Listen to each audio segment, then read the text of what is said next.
Hello दोस्तों, स्वागत है आपका एक नई कहानी में। तो चलिए शुरू करते हैं। आज की कहानी हमारी है काला जादू। तो नजर का काला जादू। दोस्तों, कहानी हमारी शुरू होती है झांसी के एक परिवार से। एक झांसी में परिवार रहता था। दो भाई थे और उनके मम्मी पापा के दादा दादी भी साथ में रहते थे। वो थोड़ा सा वृद्ध हो चुके थे। तो दोनों भाई जो है, दादाजी उनके बहुत अच्छा सा बताशा बनाते थे, गोलगप्पे जिसको कहते हैं। और झांसी के वैसे भी बतासे जो है बहुत मशहूर हैं। तो वो ठेला पहले लगाते थे। ठेला लगाते लगाते उन्होंने एक बड़ी सी शॉप भी अपनी कर ली, खुद की दुकान बना ली। और वहां पे इनकी ढेरों बिक्री होती थी। कहते ना, गले पे जब खूब सारे पैसे गिरते हों, इतने कस्टमर आते हो, तो अड़ोसी पड़ोसी की नजर लग ही जाती है। तो दादाजी का साथ और विपिन सचिन जो दोनों भाई थे, वो साथ में ही उनके लगे रहते। पढ़ाई करने के बाद जब आते तो दुकान पे ही बैठते थे, दादाजी का हाथ बटाते थे। पापा उनके बाहर काम करते थे। अब दादाजी जो हैं, इतना उनका जो बूढ़े हो गए, इतने थोड़ा सा लाचार होने लगे बैठने से, तो हमेशा गले पे ही बैठते थे। धीरे धीरे करके ज़्यादा ही दिन बीत गए। तो गले से बैठते बैठते और बीमार जब रहने लगे तो घर पे आराम करते, दवाई चलती, लेकिन कभी कभार आ जाते थे। और बच्चों को अपने समझाते थे कि देखो बेटा, ये जो दुकान हमने इतनी मुश्किलों से बनाई है, ये जो हमारा गुप्त मसाले का तरीका है बनाने का, बताशे के जो बताशे का पानी जो होता है वही मेन होता है। और इसी से ही हमारे कस्टमर हमारे दुकान पे बहुत ज़्यादा आते हैं। और देखो इतनी ज़्यादा बिक्री होती। तो अपने दोनों बच्चों को इस तरह से समझा दिया था, पोते लोगों को दोनों को।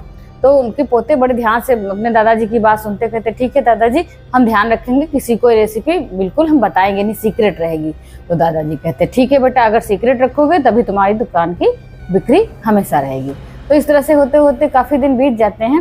कहते हैं जब रोज़ बिक्री इतनी ज़्यादा हो और लोग रोज़ देख रहे हो, तो नज़र और बददुआ तो होनी ही होनी है। सभी की नज़रें उसके गले पे रहती कि भगवान कितनी बिक्री हो रही, हमारी तो कुछ भी बिक्री नहीं होती। तो ऐसे ही एक दिन इनको मिलता है एक शादी का आर्डर, बहुत बड़ा आर्डर मिलता है। तो ये भाई दोनों लोग जाते हैं, दोनों भाई जाते हैं और हेल्प के लिए, थोड़ा सा बताने के लिए, गाइड करने के लिए दादाजी भी साथ में जाते हैं। वहाँ जाते हैं तो आर्डर जो है उनका बढ़िया, सब मेहमान लोग काफ़ी तारीफ करते हैं कि भाई गोलगप्पे तो तुमने बहुत अच्छे खिलाए और शहर के मशहूर गोलगप्पे वाले को बुलाया। तो वो भी बहुत खुश होते हैं कि देखो सारे कैटर्स में इनकी भी कितनी ज़्यादा सी प्रशंसा हो रही है। दादाजी भी फूले नहीं समाते कि हमारी इतनी अच्छी बड़ाई हो रही है। तो वो बच्चों से कहते हैं, बच्चों देखो ये कुछ भी कहें, लेकिन तो पेमेंट को कम मत करना, अपनी पेमेंट पूरी ही ले लेना। तो छोटा वाला जो भाई होता है तो कहता है, विपिन दादा ऐसा करो, तो आप पेमेंट लेने जाओ और हम दादाजी को लेके घर जा रहे हैं। तो दादाजी बोलते नहीं, मैं साथ में चलूँगा, नहीं तो इनका क्या भरोसा, क्या करें क्या नहीं। तो वही कहते ठीक है चलो। तो जब लास्ट में सारे लोग चले जाते हैं, बाराती वगैरह खा पी के, खाने का प्रोग्राम जब ख़त्म होता है वहाँ से, तो जाते हैं पेमेंट लेने के लिए। अच्छा, वो गाँव का ही होता है बंदा जहाँ पे लोग जाते हैं। उस समय गाँव में जो है करीब 20 साल पहले घटना है। तो वहाँ पे ऐसा होता था कि सभी लोग जब सब चले जाते थे तभी हिसाब किताब पूरा होता था। तो ये जब पेमेंट लेने जाते हैं, तो जिन्होंने ऑर्डर दिया था वो इनके सारे रुपए तो दे देते हैं, लेकिन 250 रुपये रोक लेते हैं। अब 250 रुपये, और उस समय में तो इतना बहुत होता था, 250 रुपये, उससे बहुत सारा काम होता था। तो कहने लगते हैं कि भाई पैसा तो भाई पूरा दे दीजिए, पेमेंट की पूरी बात हुई थी, उसी से तुम सब सामान लाते हैं। अगर सामान लाएंगे नहीं तो आगे कैसे काम होगा, कोई दूसरा ऑर्डर होगा, तुम कैसे करेंगे पूरा। और ऑर्डर मिले ना मिले, हमको हमारी दुकान तो चलानी ही ना, मैंने तो इतना मटेरियल खर्च किया। लेकिन वो कहते हैं, अरे हम लोग तो पड़ोसी ही हैं, कौन सा हम भागे जा रहे हैं, कौन सा तुम भागे जा रहे हो, रहते तो आस ही पास है ना, ले लेना। तो दादाजी कहते हैं सचिन से कि ठीक है बेटा, ले लेना बाद में।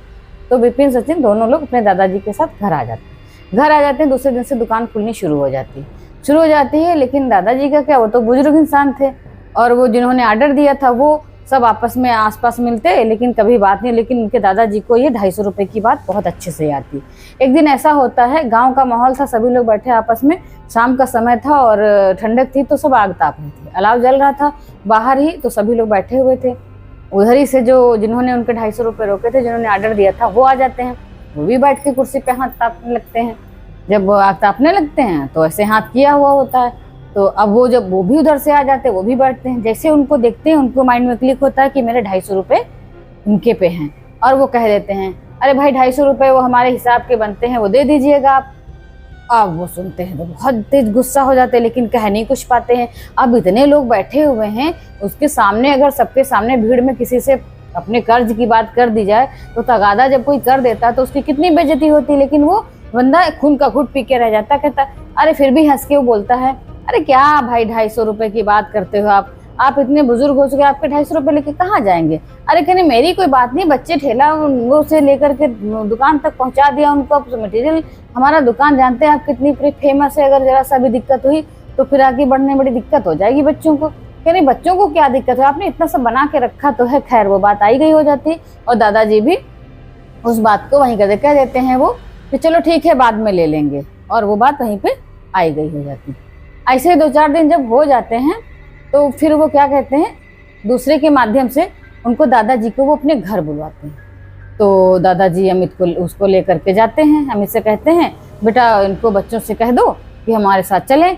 तो अमित जो उनका लड़का होता है वो विपिन सचिन से कहता है बच्चों तुम में से कोई एक जना दादाजी के साथ अपने चले जाओ और वहाँ से हिसाब लेने जा रहे हैं। तो बच्चे कहते हैं ठीक है।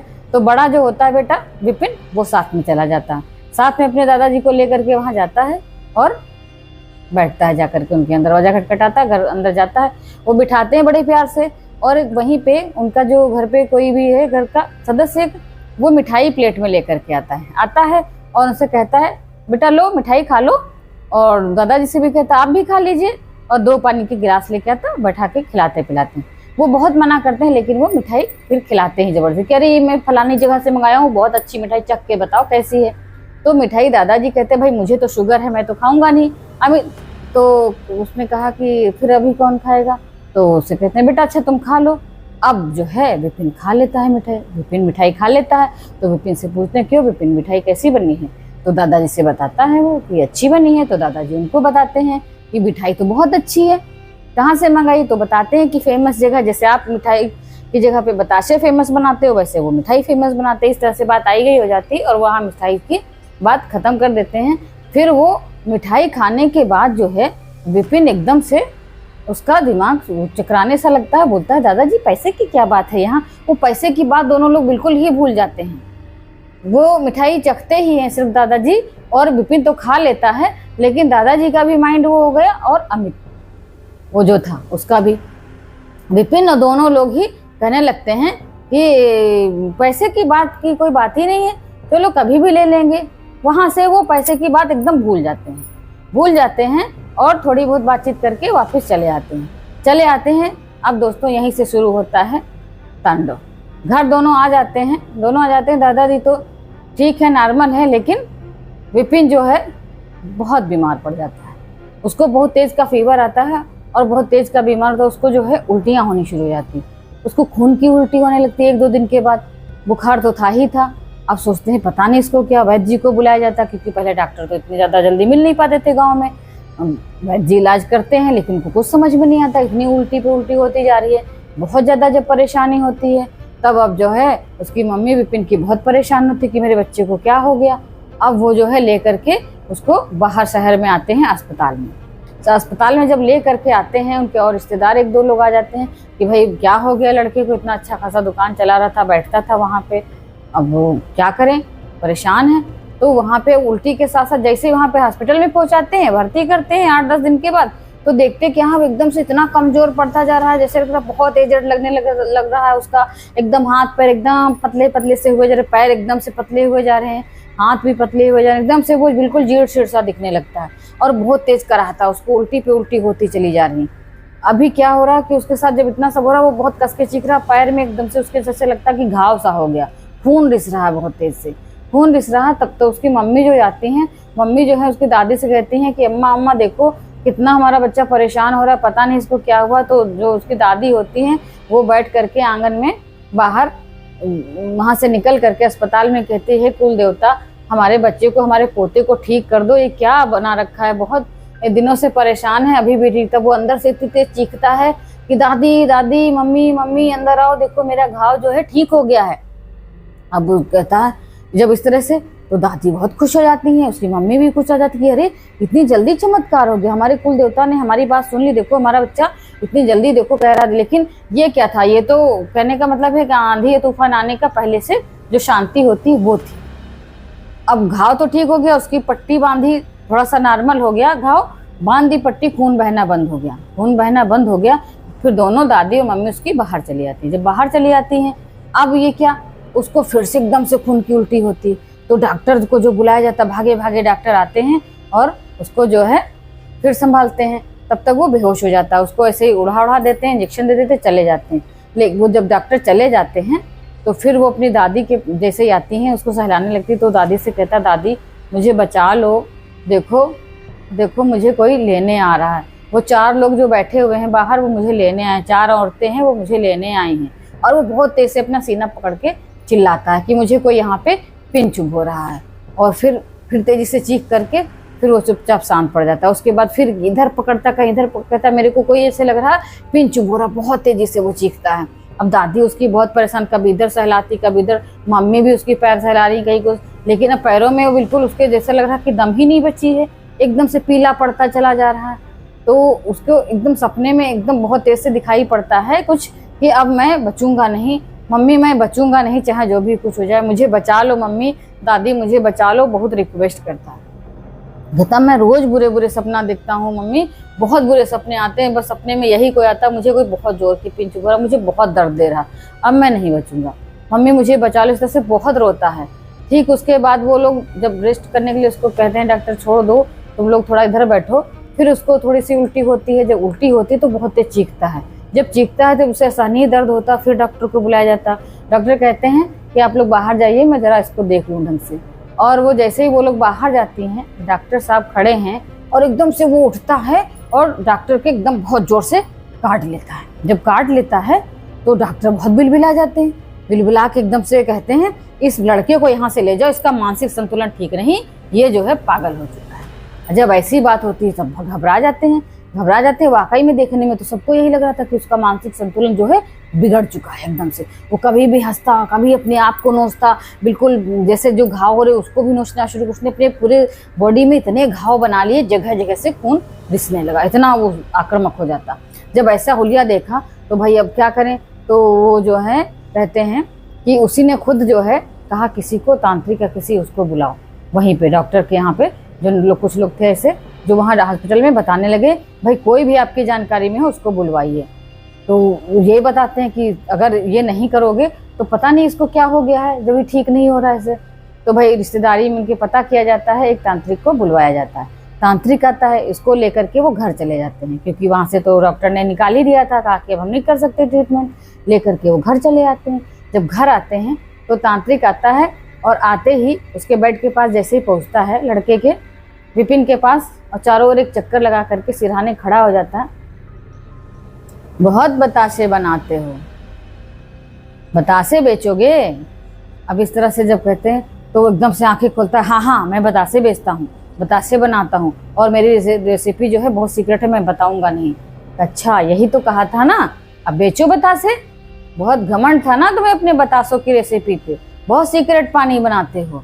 अब दादाजी जब ये सुनते हैं तो उनका माथा ठनक जाता है कि मेरे को जो है यही कुछ लग रहा था, किसी ने कुछ किया जरूर है। तो वो जो है दादाजी बेचारे इतने परेशान थे, दादी दादा मम्मी पापा सब जो है तांत्रिक के पैरों पे लौट जाते कि भाई बाबा मुझे मेरे बच्चा चाहिए, चाहे जैसे भी करके आप इसको ठीक करो। तो कहने लगे कि ठीक है मैं ठीक तो करूँगा, इसके पास सिर्फ और सिर्फ 21 दिन बचे हैं, 22वें दिन ये आपके हाथ से चला जाएगा, चाहे जैसे भी हो। तो कहते हैं तांत्रिक बाबा कुछ भी करो, कैसा भी उपाय करो, हमारे बच्चे को बचाओ। कि अब तो मैं आ ही गया हूँ, अब तो मैं कुछ उपाय क्या, मैं बहुत कुछ करूँगा। तो वो कहते हैं मैं ठीक जो है 6-8 घंटे के बाद यहाँ आऊँगा, तुम लोग तब तक इसकी चौकस सुरक्षा रखो, इसको कहीं भी उठ के जाने मत देना। कहते हैं ठीक है। गाँव का मकान था उनका, बहुत बड़ा दलान था, आंगन था, और जैसे जहाँ पे बाहर दलान था, बैठक था, उसके आगे उनके यहाँ 2 नीम के पेड़ थे और एक छोटे छोटे पेड़ थे। वहीं से हो करके तभी बैठक में आया जाता, बैठक के बाद आगे अंदर का रास्ता था। और जो बाबा जी गए बाहर निकले और एक जाने के लिए, वैसे ही वो एक नीम के पेड़ के पास छिटक गए। देखते क्या है, उस नीम के ऊपर जो है एकदम उन्होंने ऐसे देखा और उनको पता नहीं ऐसा क्या लगा, उन्होंने उसके पेड़ को ऐसे से थपथपाया और 2-4 पैर वहीं जड़ के पास ऐसे से मारे और फिर वो चले गए। वापस जब आए दूसरे दिन, जब वो सब उनको तंत्र विद्या पूरी करनी थी, हवन सामग्री का सामान और बहुत सारी जो भी उनके लगती थी पूजा पाठ में, वो ले करके आए। लेकर के आए तब तक उनके काफ़ी सारे रिश्तेदार भी इकट्ठा हो चुके थे, क्योंकि भाई बच्चा जो था, उनका लड़का था, वो बिल्कुल इतना परेशान अवस्था में पड़ा था बेड पे, बिस्तर पे, कि वो उठ नहीं सकता था। तो बाबा जी ने तंत्र विद्या अपनी शुरू करी। उन्होंने हवन करा। एक कलश में उन्होंने पूजन सामग्री रखी, लौंग, राई के दाने, चावल के दाने या सिंदूर, जो भी कुछ लगता था, और उसके साथ साथ उन्होंने एक मुट्ठी साबुत मूंग भी मंगवाई और उसको डाला। उसके ऊपर से सिंदूर भी डाल दिया। डाल करके उसको रख दिया। कहा आप लोग सब किनारे बैठे रहिएगा, कोई भी हटिएगा नहीं यहाँ से। और उन्होंने अपनी मंत्र पढ़ करके पूजा स्टार्ट करी। उन्होंने जैसे हवन कुंड में डालना शुरू किया सब चीज़, वैसे ही देखो क्या होता है, वो कलश पलट जाता है। जब कलश पलट जाता है, उसमें से जितने दाने होते हैं मूंग के दाल के, वो इधर उधर बिखर करके रेंगने टाइप में लगते हैं। जब चलने लगते हैं तो तांत्रिक बाबा जो होते हैं एकदम से खड़े हो जाते हैं, आँख खोल करके मंत्र बुदबुदाते हुए। उसके बाद में जोर से कहते हैं, जितने लोग भी यहाँ पे हो, ये सभी लोग मूंग के दानों को एकदम फटाफट फटाफट उठा लीजिए, इनको बाहर मत जाने दीजिए। अगर ये दरवाजे के बाहर चले गए तो पूजा समाप्त हो जाएगी, पूजा भ्रष्ट हो जाएगी, यहाँ से खंडित हो जाएगी और आपका बच्चा जो है बचेगा नहीं। इस तरह से जब उन्होंने जैसे ही कहा तो पूरा परिवार और रिश्तेदार जितने भी थे, बच्चा चहेता था, सभी चहेता हो जैसा भी हो, बच्चा तो उनका ही था, वो इतना प्यार दुलार से पला हुआ, वो कैसे खो सकते थे। सभी लोगों ने फटाफट फटाफट मूंग के दाने उठाना जो शुरू किया है। किसी ने कैसे रखा, किसी ने कैसे रखा, सभी एक के हिस्से में एक एक दो दो दाने आए होंगे और तुरंत उन्होंने लोग उठा करके मुट्ठी भर के ऐसे बंद कर लिया।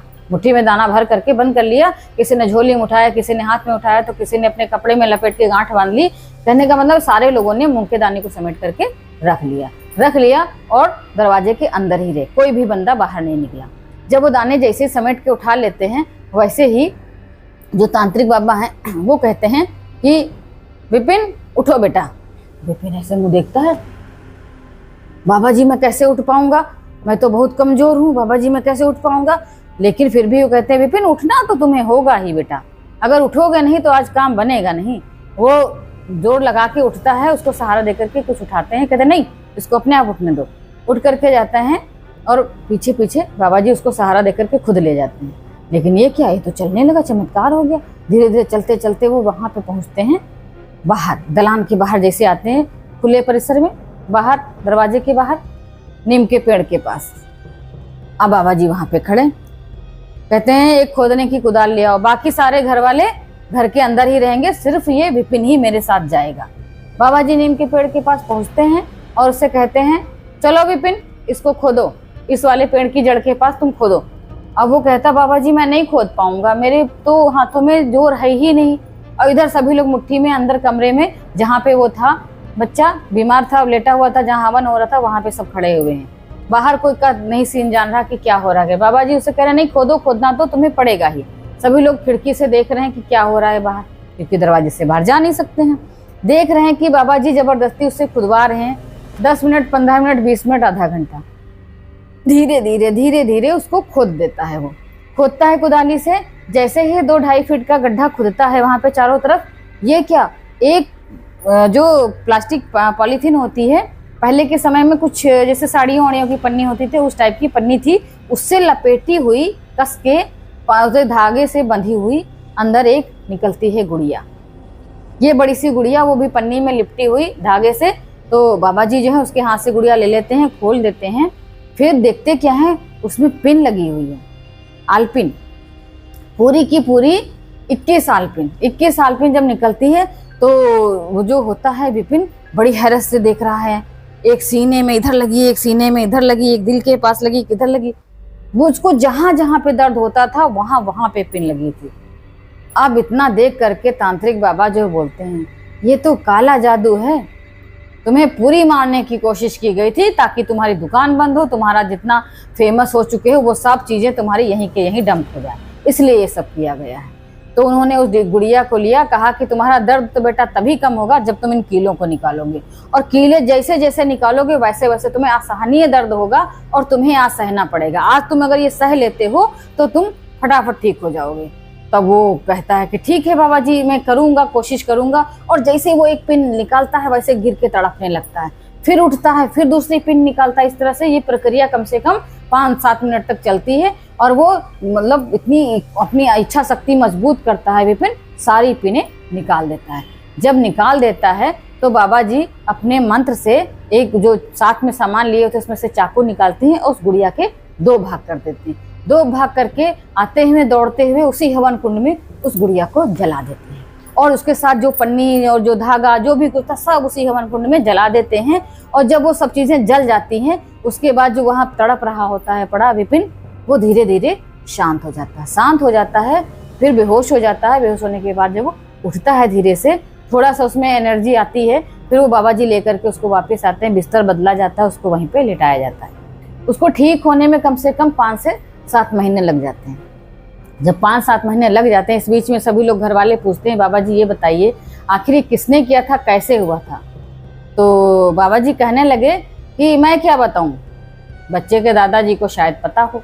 तो दादाजी कहते हैं भाई मुझे कहीं तक याद ही नहीं, मेरा बच्चा इतना परेशान था, मुझे उस आपाधापी में बिल्कुल भी याद नहीं कि क्या कैसे हुआ। तो बाबा जी कहते हैं देखो मैं बताता तो नहीं हूँ, लेकिन फिर भी इस बच्चे के मुंह में मैं भी पढ़ चुका हूँ, इसलिए मैं बता रहा हूँ। अब तो ये ठीक हो चुका है, लेकिन आगे से आप लोग ये ध्यान रखिएगा, कोई प्यार से अगर घर में बिठाए, कुछ भी आपका कर्जा या हिसाब किताब जो भी बाकी हो या जैसी भी कोई चीजें हो लेन देन की, अगर वो अपने घर में आपको प्यार से बिठाता है, बात करता है और सफेद रंग की कोई चीज खाने को देता है, तो आप उसे बिल्कुल मत खाइएगा। कितना भी वो लालच दे, आप उसे नहीं खाएंगे, खासकर मीठी चीज, क्योंकि आपको जो भी ये झेलना पड़ा है सिर्फ और सिर्फ उस मीठी चीज की वजह से। आप दादाजी एकदम सख्ते में आ जाते हैं, खड़े होते हैं, कहते हैं ठीक ठीक बिल्कुल याद आया मुझे, ये तो सब उस 250 रुपये हिसाब का चक्कर है जो उस मेरे बच्चे की जान लेने पे तुम लिया। अब तांत्रिक बाबा कहने लगे अब तो समझदार हो, समझ गए हो ना, तुम्हारे झांसी के बतासे और तुम्हारा 250 रुपये का कर्जा इस बच्चे की जान लेने पे आ गया। तो बताइए, फिर बाबा जी कहने लगे जब 250 रुपये के लिए बंदा ये कर सकता है, तो सोचिए जिसके पे ज्यादा कर्जा या लेन देन होता होगा उसके साथ क्या बीतती होगी। आज के जमाने में कोई भी सेफ नहीं है, चाहे वो किसी प्रकार का कर्जा हो, चाहे जैसे का भी, चाहे जमीन का कर्जा, चाहे लेन देन का कर्जा या पैसे का, कुछ भी नहीं। व्यापार में भी ये कर्जा ही इंसान को कहां से कहां पहुंचा देता है। 250 रुपये के लिए उस बच्चे की जान चली जाती दोस्तों। तो ये था काले जादू का असर, जो किसी की जान बन गई, जान चली जाती और जाने क्या क्या भी हो सकता था। पूरा घर उसका पूरा बर्बाद हो गया, दुकान बर्बाद हो गई, सब कुछ हो गया। ये काला जादू करा करके उनको क्या मिल गया, एक परिवार नष्ट हो जाता। तो दोस्तों 250 रुपये के लिए देखिए जान पे बनाई उस बच्चे की। ये था काला जादू का असर। तो दोस्तों ये थी आज की कहानी। मिलते हैं कल एक नई कहानी के साथ।